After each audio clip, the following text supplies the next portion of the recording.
People always say family never turns on you. They're mistaken because mine did. And it all started with a necklace I never touched, and a lie I never saw coming. One minute I was pouring orange juice at my sister's birthday brunch. The next she stood up in front of everyone, pointed at me, and said she stole my $9,000 necklace. Laughter stopped, forks froze midair, and suddenly I wasn't Sophia, the daughter who covered the bills. I was Sophia, the thief, the liar, the shame of the family. They kicked me out that same night. No warning, no suitcase, just one bag, and a door slammed closed. What they didn't know, I had been paying for everything. Their rent, their electricity, even my sister's college tuition. And when I walked away, I didn't just take my things. I took their entire stability with me. This is the story of how they tried to ruin me, and how piece by piece, they ended up tearing down their own world instead. My name is Sophia and I'm 28 years old. If you had told me a few months ago that my own sister would accuse me of stealing a $9,000 necklace just to humiliate me in front of our entire family,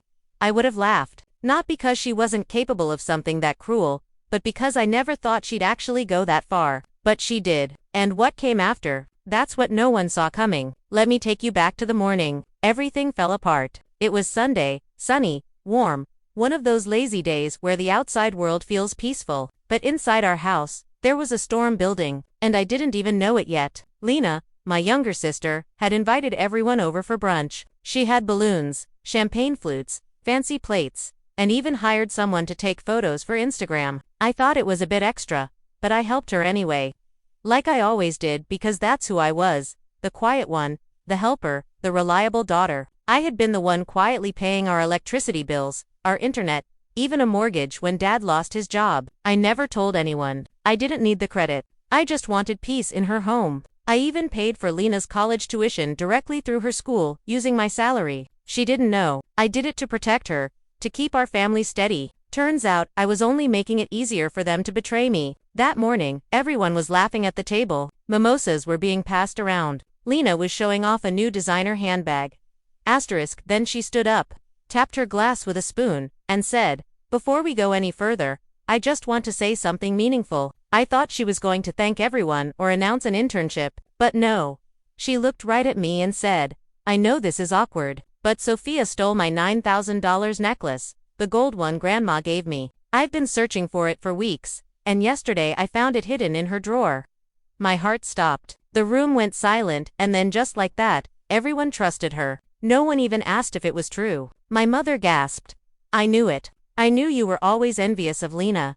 My father shook his head and refused to meet my eyes. I stood there frozen, trembling, trying to speak, but the words never came. I hadn't stolen anything, and yet in one moment I became the liar, the thief, the disgrace. They told me to leave that very night. No suitcase, no goodbye, just one bag and my laptop. They didn't know what I was really about to do. They didn't know that I was the one keeping their lives together. But they were about to find out. That night, I didn't cry. I should have. But when someone you love stabs you in the back, the pain is too sharp for tears. I sat in the tiny guest room at my friend Mia's apartment, staring at the ceiling, trying to breathe. She offered me a place to stay, no questions asked. I didn't tell her everything, just that there had been a fight and I needed space. But deep inside, something shifted. For 4 years, I'd been paying bills for a house I didn't even own. I covered Lena's private college tuition while she posted beach photos with captions like "blessed to be daddy's favorite." I paid for groceries, repairs, even mom's salon appointments, when she said her card wasn't working.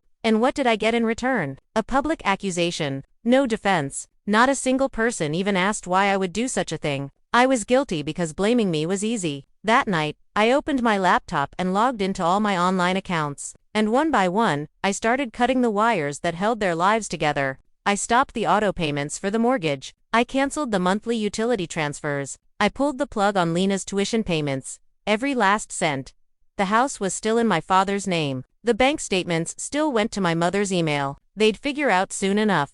And when they did, I wouldn't be there. I didn't leave a note. I didn't send a warning. I just disappeared. And for the first time in years, I felt free. No weight on my shoulders. No one calling my name to fix their mess. No one treating me like I owed them everything. But that peace, it didn't last long because within 10 days, chaos came knocking. 10 days after I left, I got a message from an unknown number. "Did you cancel the electricity? The power's out. Internet's dead. 2. Lena has Fix this. No. Hello, no. How are you? Just all caps shouting through a phone screen like I was still sitting in the next room waiting to clean up their chaos. I didn't reply. The next day, my dad called. I didn't pick up. Then he sent a voice message. His tone wasn't angry. It was puzzled. Sophia, listen, I'm not sure what's going on with the bills. We're getting calls from the electric company, the gas company, even the school. Lena's saying her classes are frozen because of some payment issue. Just call me back, okay? I almost laughed. Payment issue. They still had no idea I'd been the one managing everything. By day 12, my inbox was flooded with spam from their providers, past due notices, disconnection warnings, and alerts that Lena's tuition portal had locked her out for non-payment. By day 14, they finally figured it out. That's when my mom showed up at Mia's apartment building. How she found the address, I still don't know. I didn't let her in. I watched through the peephole as she banged on the door for 5 minutes straight, screaming, "You ungrateful brat. We gave you everything. You think walking away makes you strong? It makes you pathetic." She didn't know. She didn't know they were the ones who had taken everything from me. She didn't know I had been paying for the air she breathed and the food she plated for her Instagram stories. And I wasn't going to explain it, but life has a strange way of letting the truth out. Even when you stay silent, because just 2 days later, I got a message that changed everything. It came from Jasmine, our neighbor, and it came with proof. Jasmine had always been kind. She lived 2 houses down from us, a middle-aged single mom who ran a small photography business. When we were little, she babysat Lena and me when our parents were too busy. I hadn't spoken to her in months. So, when her name popped up in my DMs, I almost ignored it, but the message preview stopped me cold. "Sophia, I need to show you something. I heard what Lena did to you, and I have proof she lied." My heart started pounding. I opened the message. She had attached an audio clip. It started with faint laughter, girls' voices, music in the background. Then Lena's voice clear as day. Of course, I planted it in her drawer. I needed people to see her for what she truly is. Mom always says, "Sophia acts so perfect, but let's see how perfect she looks when she's kicked out." I froze. My ears rang. My hands went numb. She admitted it. She planted the necklace, framed me, lied in front of our entire family, just to humiliate me. Jasmine sent another message. She was talking to her friend outside in the backyard. I had my camera running for a shoot. The mic picked it up. I didn't realize what she was saying until I played it back last night. I sat there stunned. I wanted to scream. I wanted to cry. But mostly I wanted them to feel what they made me feel. I asked Jasmine if I could use the clip. She replied, "I already emailed it to Lena's university. Someone like her shouldn't get away with something that cruel." And just like that, the first crack appeared in Lena's perfect little world. 3 days later, she was called into a disciplinary meeting. Her Instagram went dark. No brunch pics, no makeup tutorials, just silence. Meanwhile, my mom's Facebook shifted from bragging about her daughters to posting vague inspirational quotes about family betrayal. I didn't need to show up. I didn't need to say a single word. The truth was already working on its own, and I was just getting started. By the time Lena's second disciplinary hearing came around, word had spread. Jasmine's audio clip hadn't just gone to the dean. It got shared in group chats, then posted to a student forum. People were whispering in hallways. Her professors looked at her differently, and suddenly the golden girl who bragged about brand deals and top grades was the campus joke. She tried damage control. Of course, she posted a long dramatic Instagram caption about family drama and misunderstandings, along with a black and white photo of herself crying, probably fake tears. She turned off the comments, but it was too late. The truth had already taken root. And then came the final blow. The university suspended her for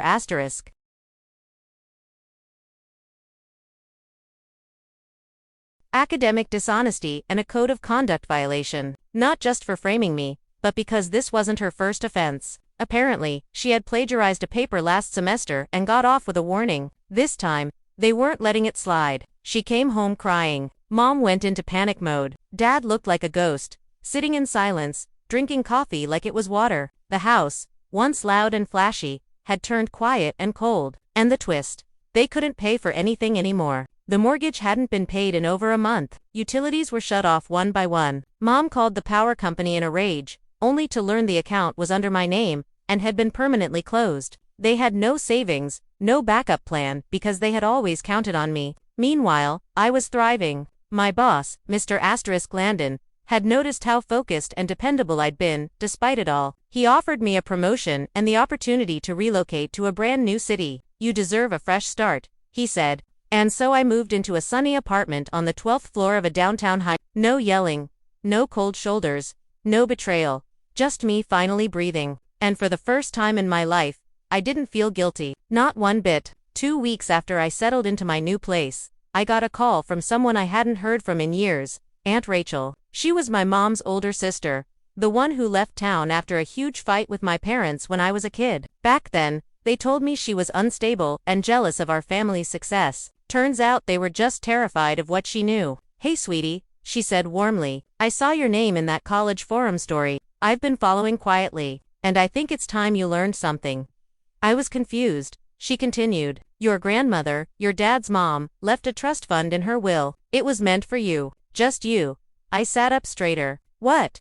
Your parents didn't tell you. After she died, they convinced the lawyer not to notify you. Said you were too young, and that they'd manage it until you were older. But that money was never theirs. My heart raced. How much are we talking about? Just over $85,000. It was supposed to help you start your life, college, business, whatever you wanted. I only found out because I ran into the lawyer again recently. He assumed you already knew. I was speechless. They lied. They stole my future. All those years I was struggling to help them and they were hiding money that was mine. Aunt Rachel helped me contact the lawyer and file a formal request. Within weeks, I had full access to the trust. It was real, every last cent.